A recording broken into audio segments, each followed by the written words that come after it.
Hello बच्चों, let's read the question first and the question says number of integers satisfying under root 8 plus 2x minus x square is greater than 6 minus 3x is. Option A is 0, option B is 2, option C is 3 and option D is 4. तो सबसे पहले इसका की concept लिखेंगे। इसका की concept क्या होगा?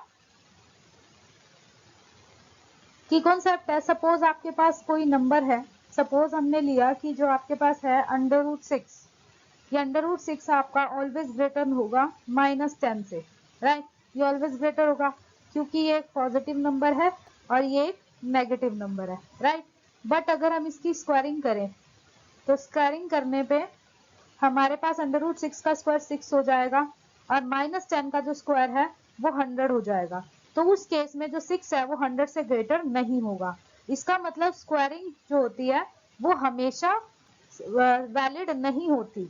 अगर आपके पास नॉर्मल कोई पॉजिटिव नंबर है, सपोज आपके पास रूट 6 है और वो आपका ग्रेटर है, सपोज हम यहाँ पर ले लेते हैं 2।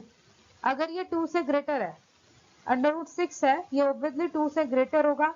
तो अगर हम इसके केस में अगर हम स्क्वायरिंग करते हैं तो हमारे पास बनेगा 6 इज ग्रेटर देन 4। तो इसके केस में ये वैलिड हो जाता है। तो स्क्वायरिंग जो होती है वो हमारी एवरी केस में वैलिड नहीं होती।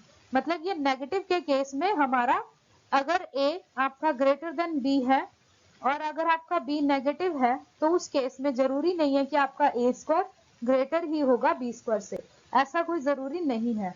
तो आपको इस क्वेश्चन में स्क्वायरिंग तो करनी है बट आपको दोनों केसेस लेने होंगे। आपको पॉजिटिव केस भी लेना होगा और नेगेटिव केस भी लेना होगा। अब हम इसके सॉल्यूशन पे चलते हैं। तो इसका सॉल्यूशन क्या होगा? सबसे पहले तो हमें पता है जो हमारा इनइक्वालिटी है वो है under root 8 plus 2x minus x square is greater than 6 minus 3x। तो अगर आप इसमें स्क्वायरिंग करते हो तो स्क्वायरिंग आपकी एवरी केस में वैलिड नहीं होती, बट एक बार पॉजिटिव के केस में अगर हम लेके चले उसमें वैलिड हो जाती है। तो हम स्क्वायरिंग ऑन बोथ साइड करेंगे। तो स्क्वायरिंग ऑन बोथ साइड्स करने पे आपके पास क्या मिलेगा? 8 plus 2x minus x square is greater than 6 minus 3x का होल स्क्वायर। इसका होल स्क्वायर हम ओपन कर लेंगे तो 8 plus 2x minus x square is greater then 36 minus 36x plus 9x square. Further इसे सॉल्व कर लेंगे, ये 9x स्क्वायर है आपका या माइनस एक्स स्क्वायर है, तो आपका ये राइट हैंड साइड में चला जाएगा। 9x स्क्वायर में से एक्स स्क्वायर ऐड हो जाएगा तो आपका 10x स्क्वायर बना देगा। इसी तरह ये आपका माइनस 36x है और ये प्लस 2x है तो ये माइनस 38x बनाएगा। और 8 को भी हम राइट हैंड साइड में ले जाएंगे, सब्ट्रैक्ट होगा तो 28 बना देगा इज लेस देन 0, राइट। इसमें से आप कॉमन भी ले सकते हो, 2 कॉमन ले सकते हैं आप इसमें, तो आपके पास रहेगा 5x square minus 14, it's not 14 it's 19x plus 14 is less then 0।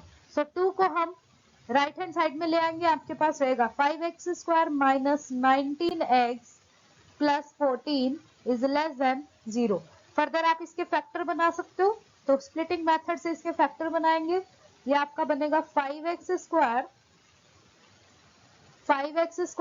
Minus 14x minus 5x plus 14।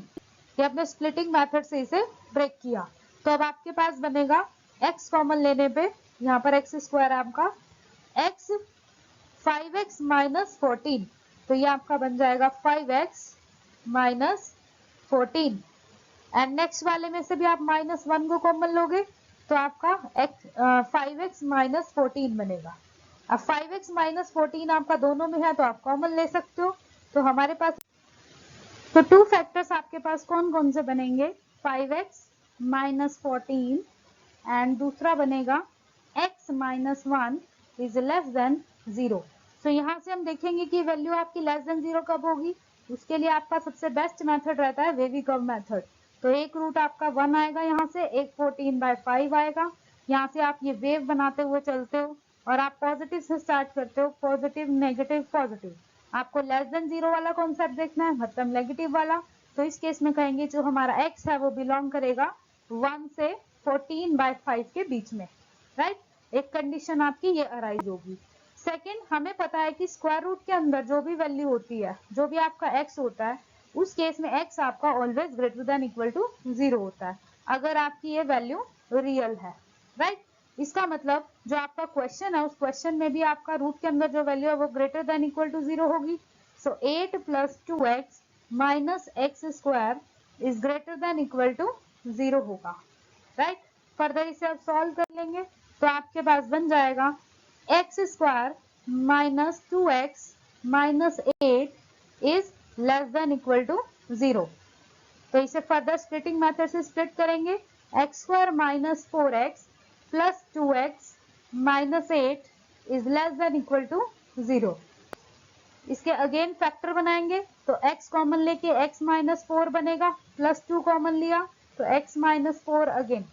तो एक फैक्टर आपके पास आ गया x प्लस 2 और दूसरा फैक्टर आ जाएगा x minus 4 is less than equal to 0।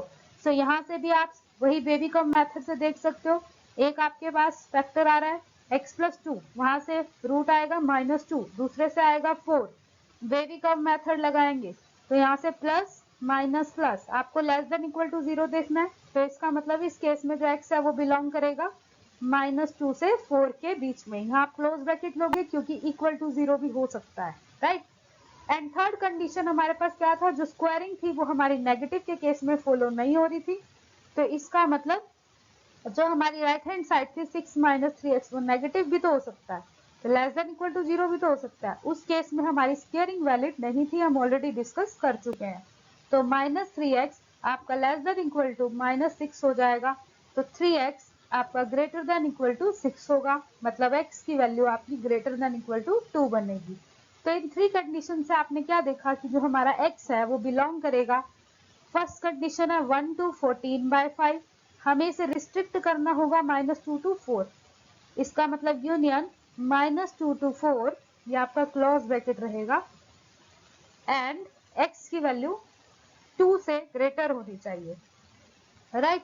तो अगर हम इन दोनों का यूनियन देखें तो हमारे पास क्या बनेगा यूनियन, हमारा -2 से स्टार्ट होके, सपोज यहाँ -2 है, फिर आपका आएगा 1, फिर आपका आएगा 14/5, फिर आपका आएगा 4, इसका मतलब हमारा जो x है वो यहाँ से स्टार्ट होके यहाँ तक जाएगा। और थर्ड कंडीशन हमें क्या कहती है कि x की वैल्यू 2 या उससे ग्रेटर होनी चाहिए। सो 2 या उससे ग्रेटर कौन कौन सी हो सकती है आपकी x की वैल्यू 4 तक जानी चाहिए, तो 2 हो सकती है, या फिर 3 हो सकती है, या फिर 4 हो सकती है। तो इस कंडीशन के अकॉर्डिंग आपको 4 तक ही जाना है, और इस कंडीशन के अकॉर्डिंग आपकी वैल्यू 2 या 2 से ग्रेटर होनी चाहिए। तो आपकी ओनली 3 इंटीजर्स होंगे जो इस इनइक्वालिटी को वेरीफाई करेंगे, राइट। सो आपके ओनली 3 इंटीजर्स आंसर में आएगा, तो ये आपका बनेगा option C. So option number C is the correct option, right? I hope you understood well. Best of luck. Thank you.